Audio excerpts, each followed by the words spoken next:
بسم الله الرحمن الرحيم والصلاة والسلام على أشرف المرسلين. Assalamu alaikum wa rahmatullahi ta'ala wa barakatuhu.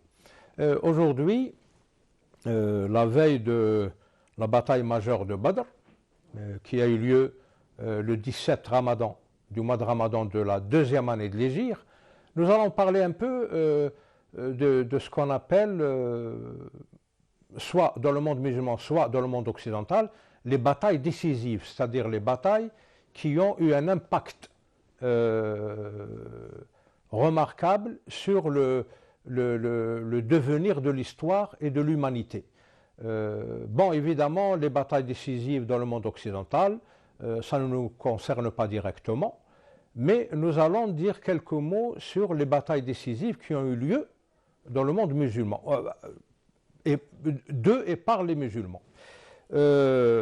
Évidemment, ce n'est pas forcément des batailles qui ont eu lieu durant le mois de Ramadan, mais c'est quand même des batailles décisives. On traite ce sujet pour avoir une idée de l'importance de la victoire militaire dans le déploiement de l'islam. Surtout que l'islam a une déontologie stricte durant la guerre. Il a une déontologie très humaine et stricte. On en parlera dans une autre séance, on donnera plus de détails quant à cette déontologie de la guerre en islam. Alors, les batailles décisives qu'on peut prendre comme exemple, évidemment nous avons la première bataille, c'est celle de Badr, mais on en parlera en détail demain, Inch'Allah. Nous avons aussi Ma'rakat al-Yarmouk, la bataille de Yarmouk, qui a eu lieu entre les musulmans et les byzantins, c'est-à-dire les Romains d'Orient, durant le califat de Omar ibn Khattab radhiyallahu anhu wa ardah. C'était l'année 15 de l'Hégire, la 15e année de l'Hégire. Donc les musulmans ont eu le dessus et elle a été suivie plutôt précédée par la bataille de Selasil,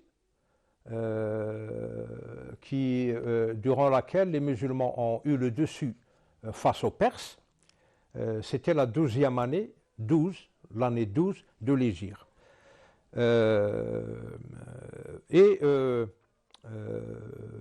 La bataille de l'Qadisiyya, la fameuse bataille de l'Qadisiyya de l'an 14 de l'Hégire.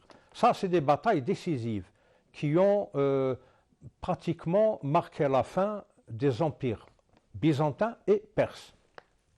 Donc, c'est le début des batailles décisives durant les 20 premières années de l'avènement de la fondation de l'État de l'islam, et on peut vraiment, à juste titre, les appeler batailles décisives.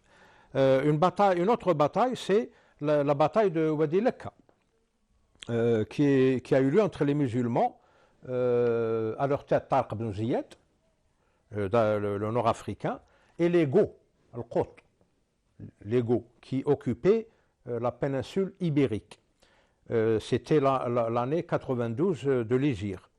Évidemment, les musulmans ont eu le dessus, et ça a beaucoup plu aux autochtones de la péninsule ibérique, qui ont eu l'impression d'avoir été libérés de l'occupation des Goths, parce que les Goths, comme les Francs, comme les Angles, les Saxons, les Vandales, c'est des tribus germaines qui ont envahi l'Europe, donc qui ont détruit l'Empire romain et qui ont envahi l'Europe et occupé des territoires qui n'étaient pas les leurs.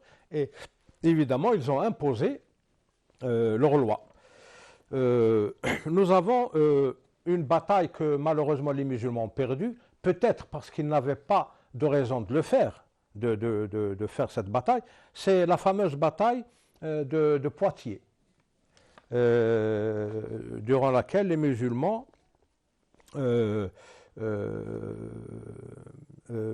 sous le commandement de Abdurrahman al-Ghafiqi, et les Francs de Charles Martel.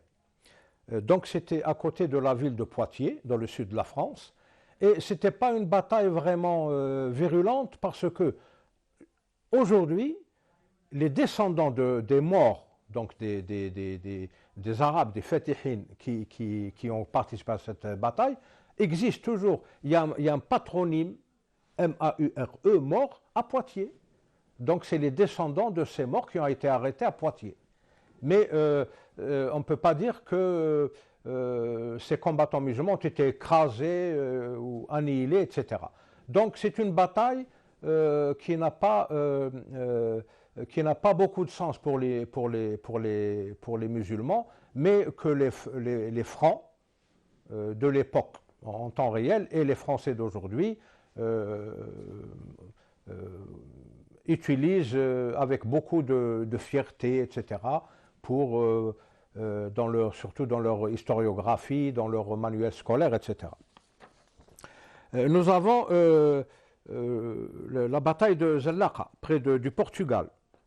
Ça, c'était sous le commandement de Yusuf ibn Tashfin et le roi Alfonso, le Castillon. C'était beaucoup plus tard, c'était donc le 5e siècle de l'Hégire, 479. Et la bataille dirigée par Salah ad-Din al-Ayyubi, la bataille de Hattain, où les musulmans ont expulsé de la Palestine et de la côte syrienne les croisés. Nous avons aussi Ma'arak Ain Jalut, sous la conduite du sultan Memlouk Seyfuddin Qataz, au Zahar Bibars. Zahar Bibars, il a bénéficié des services de notre Ibn Khuldoun national, qui était Qadi al-Qudat durant le Hukm Zahar Bibars. Et cette bataille de Ain Jalut a permis d'arrêter l'invasion des Mongols qui étaient décidés à détruire le monde musulman. Tout le monde connaît l'histoire, la triste histoire de la fin de Bagdad sous les pieds des Mongols. Nous avons aussi la victoire des Ottomans sur les Byzantins quand ils ont repris Constantinople, ils en ont fait Istanbul. Donc ces batailles décisives qui ont jalonné le déploiement de l'islam se caractérisaient par une motivation qu'on aura l'occasion d'étudier plus tard, les jours suivants, Inch'Allah, et surtout, elles se sont faites selon une déontologie particulière, c'est la déontologie de la guerre en islam. Cette déontologie a été mise sur pied durant le califat de Abu Bakr as-Siddiq, évidemment en application des enseignements du prophète salam, qui a prouvé durant la bataille de Badr al-Kubra, on aura l'occasion d'en parler demain, Inch'Allah, il a prouvé ses compétences guerrières, ses compétences politiques, ses aspects humains et humanitaires, etc., surtout vis-à-vis des prisonniers et des koufars qui ont été battus. Un petit mot, comme ça on gagnera du temps la prochaine fois. Tout le monde, à peu près tout le monde sait quelque chose à propos de la bataille majeure de Badr, mais il faut en profiter pour dire qu'il y a eu deux autres Badr, hein.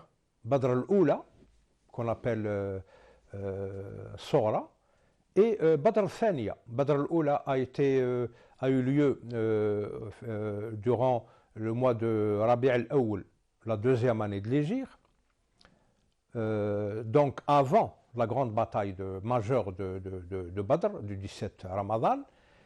Et la deuxième Badr a eu lieu l'an 4 de l'Hégire, c'est-à-dire pratiquement 2 ans après le Badr al-Oula et Badr al-Kubra. Donc seulement, par exemple, la dernière de l'an 4 de l'Hégire, la dernière bataille de Badr, il n'y a même pas eu d'accrochage, il n'y a pas eu de combat. Donc c'était c'était une bataille qui a été préparée, qui a eu lieu, mais sans qu'il y ait effusion de sang, sans qu'il y ait combat, etc. Donc demain, Inch'Allah, on va se concentrer sur la bataille majeure de Badr, parce que c'est la première bataille qu'ont menée les musulmans et qu'ils ont gagnée, et ça a carrément, pratiquement changé le cours de l'histoire. Je vous remercie et je vous dis à demain. Sahaf Turk.